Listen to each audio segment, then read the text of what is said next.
timhaka muni Magara Mandlati i ntsumi leyi va nga yi rhumela la misaveni Xikwembu a ku va ta pfuna vanhu a nga lavi ku vona munhu wa ku xaniseka hikola ka ntirho wa yena wa vunyanga i munhu leyi va nga mu rhumela ku a ta pfuna hinkwezi hi hluphekaku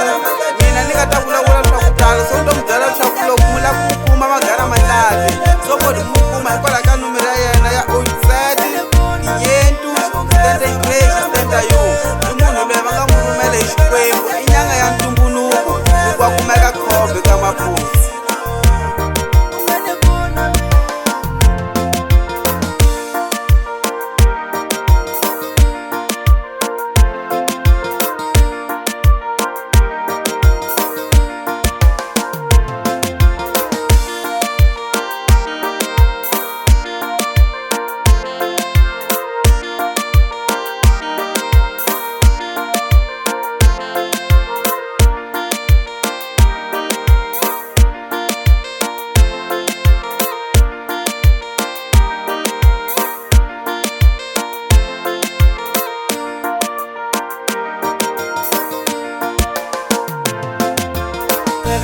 Domininga hanya min Hakuri lava kutala